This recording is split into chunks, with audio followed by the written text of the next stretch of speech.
नहीं नहीं, मेरा मेरा सीधा साफ साफ साफ ये है। होली का दिन है। जुम्मा साल में 52 बार आता है। होली साल में एक बार आती है। तो मुस्लिम समुदाय के लोगों को यदि किसी को लगता है भाई आपको होली के रंग से आपका धर्म भ्रष्ट हो जाएगा या जो भी है, तो वो उस दिन ना निकले, घर से ना निकले। और यदि निकले तो उसका इतना बड़ा दिल होना चाहिए, वो दिल होना चाहिए कि भाई सब एक एक जैसे हैं, रंग तो रंग है।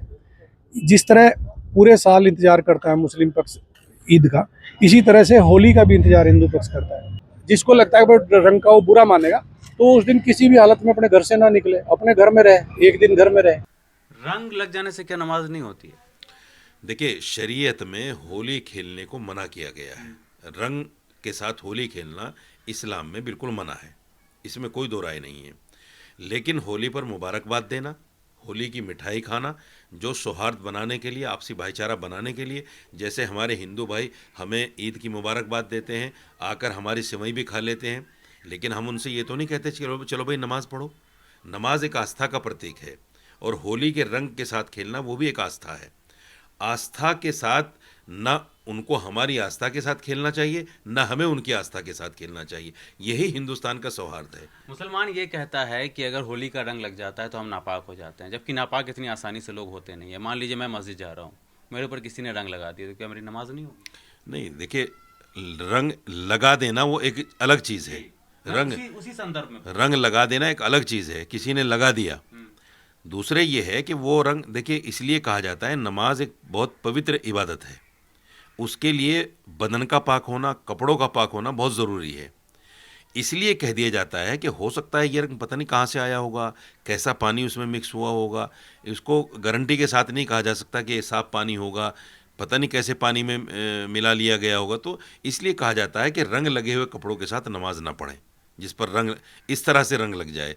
और दूसरे ये है कि हमें अगर इत्मीनान हो इस बात का कि जिस आदमी ने रंग फेंका है वो साफ पाक पानी इस्तेमाल किया होगा उसने, तो हम नमाज़ पढ़ सकते हैं, कोई हर्ज नहीं है। देखिए, उनका जो बयान है, मैं समझता हूँ घर से ना निकलिए। शासनिक प्रशासनिक लोगों के लिए इस तरह के बयान अच्छे नहीं हैं। वो ये भी कह सकते थे कि भाई दूसरे की आस्थाओं का ख्याल रखते हुए हम होली खेलें, किसी की आस्था पर चोट ना हो, वो ये भी कह सकते थे। लेकिन उन्होंने एक हिटलर शाही ज़बान का इस्तेमाल किया और कहा कि 52 बार जुमा आता है और मुसलमान घरों से ना निकलें। क्यों ना निकलें मुसलमान घरों से भाई? मुसलमान घरों से क्यों? आप क्या चाहते हैं कि मुसलमान कैद हो जाएं? ठीक है, सौहार्द बनाने के लिए आप अपील कर सकते हैं। आप ये कह सकते थे कि भाई नमाज को आगे कर लो, और हम भी उसके लिए तैयार हैं। मैंने आज एक अपील भी जारी की है पूरे हिंदुस्तान के लिए कि तमाम लोग जो है फ्राइडे के लिए नमाज को जो है आगे कर लें, 2:30 बजे का टाइम रख लें, क्योंकि 2:30 बजे तक 3 बजे तक ज़ोहर की नमाज़ आराम से पढ़ी जा सकती है। तो ये अपील भी की है हमने। यही अपील सीओ साहब भी कर सकते थे, लेकिन ये नफ़रत को बढ़ावा देता है, ये आपसी भाईचारे को ख़त्म करता है, ये कहीं ना कहीं हिंदुस्तान की जो एकता और अखंडता है उसको चोट पहुंचाता है। इसलिए जो भी शासन प्रशासन में लोग हैं उनकी ज़बान बड़ी शालीन होनी चाहिए, ऐसी होनी चाहिए जिससे मोहब्बत का पैगाम जाए। तो लोगों के अंदर जागरूकता की कमी है इसको लेकर। यकीनी तौर पर देखिए, सवाल ये है कि आप मुसलमान पर रंग फेंकें क्यों? ये जानबूझकर कुछ लोग दोनों तरफ ही हैं, दोनों तरफ हैं। कुछ लोग जो इधर भी चाहते हैं कि झगड़ा हो और उधर भी चाहते हैं कि झगड़ा हो, इसलिए रंग फेंक देना ये कोई बड़ी बात नहीं है। अगर कोई आदमी दिल से चाहता है, दिल से आपका एहतराम करता है और वो भी होली खेलना चाहता है, बहुत है मुसलमान जो होली में शरीक होते हैं, रंगों के साथ खेलते हैं, खेल लेते हैं। ये हिंदुस्तान है, ये देश शरीयत से तो चलता नहीं है, ये संविधान से चल रहा है देश। और संविधान से चलने वाले देश में शरीयत की बात की जा सकती है, उसको डंडा लेकर मनवाया नहीं जा सकता।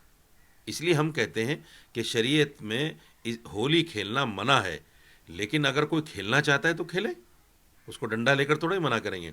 जैसे इस्लाम में शराब पीना नाजायज़ है, बहुत सारे मुसलमान शराब पीते हैं। ज़िना करना बिल्कुल हराम है, बहुत सारे मुसलमान ज़िना में लिप्त पाए जाते हैं। चोरी करना, डकैती करना, ये ऐसे कर्म हैं जो इस्लाम में बिल्कुल नहीं है, लेकिन मुसलमान कर रहा है उसको।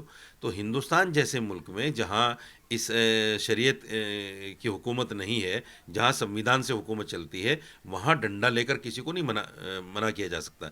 वहाँ सिर्फ बताया जा सकता है कि शरीयत क्या है।